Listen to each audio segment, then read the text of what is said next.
Why have you taken this step? Why have you put yourself at risk here?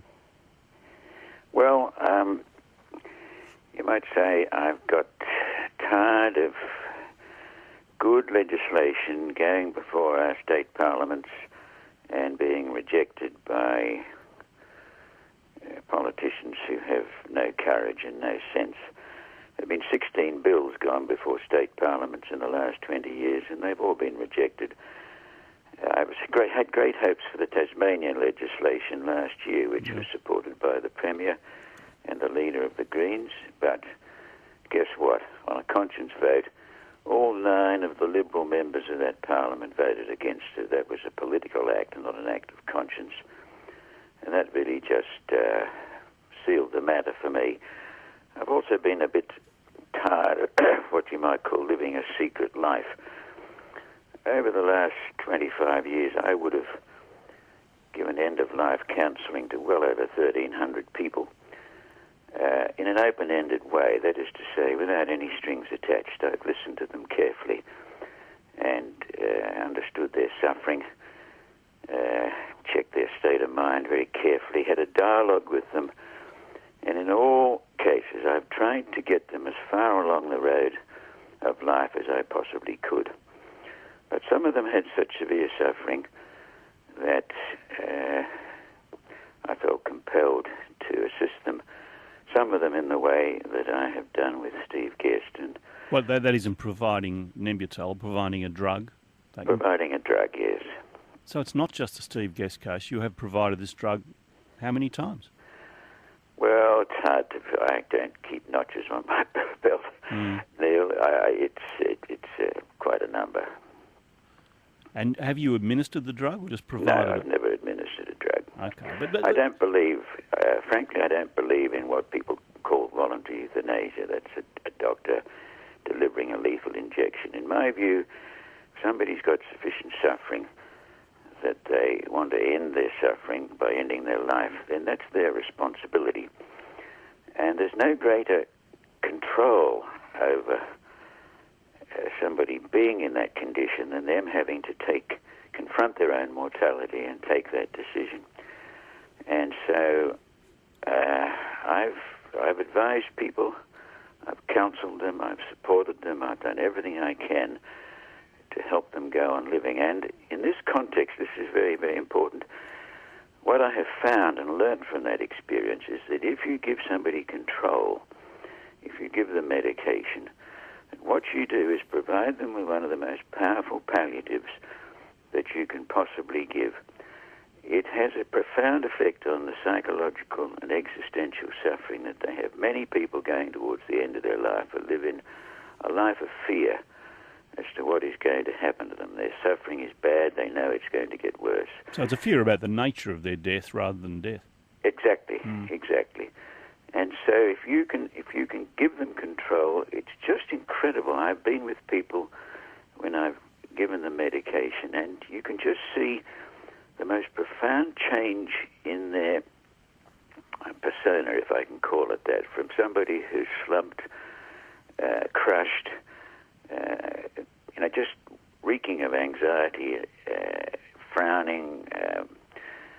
You can see them rise up like somebody feeling a real human being again. You can see them smile. You can see a glitter come back into their eyes, and they just have a profound change.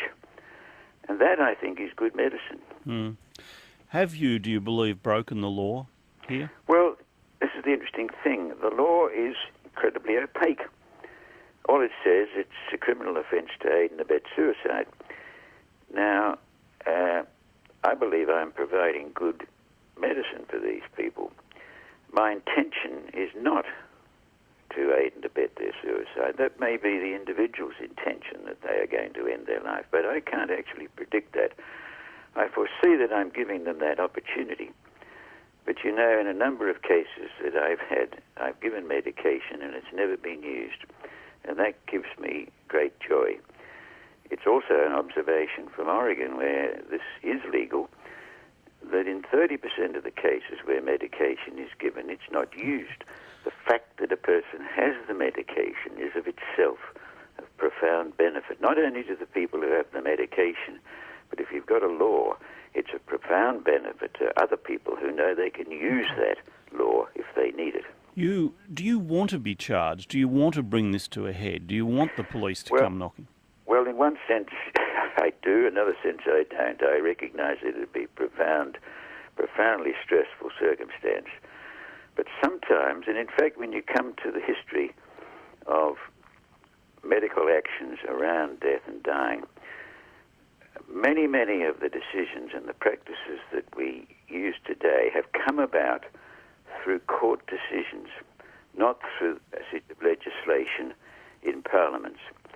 And if you go back, in fact, to abortion law reform, you would remember that Mr. Justice Menhennet, by a court decision, changed the whole practice of abortion in Victoria. And it took the Parliament another 45 years, I think it was, before the law actually changed. So sometimes these things have to be decided in the court before anything happens. I've just got a profound belief that the people of Victoria would like to have control over the end of their lives, and I've got a profound belief that a jury of my peers, 12 good men and women, would probably find that I'm a good doctor, not a criminal. So if you, in that theory, if you went to court, if you were charged, went to court, and a jury did find that way, it would be effectively setting the precedent. Exactly.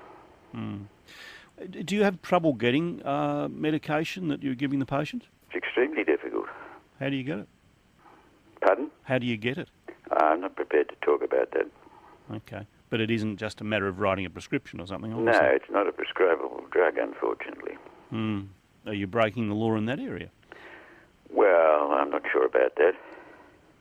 It's a crime to possess, I believe, this drug. But you know, it's brought in quite large quantities into Australia through...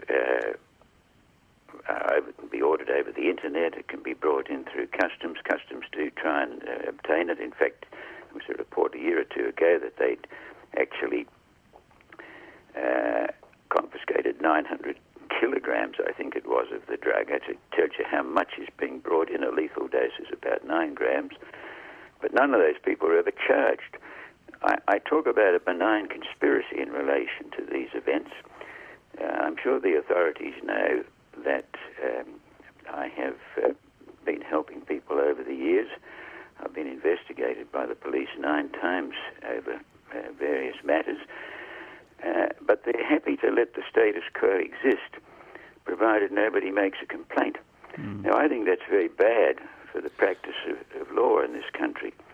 You have a law and nobody enforces it, then the law ought to be changed.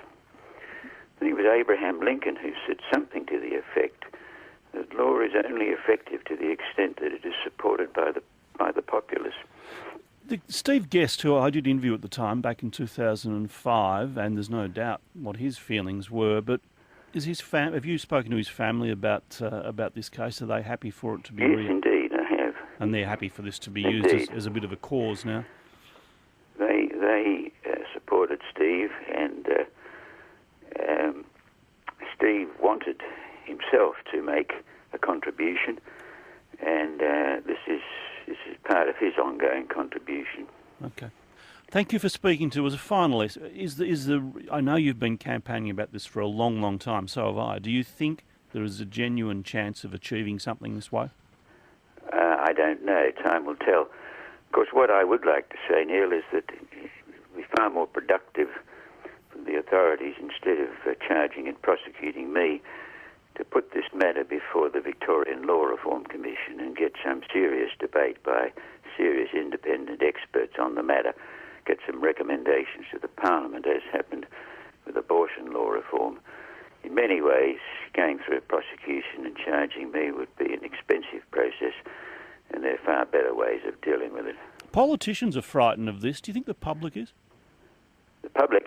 The public is highly supportive of legislative change. 85% of people would like to have control. Yes.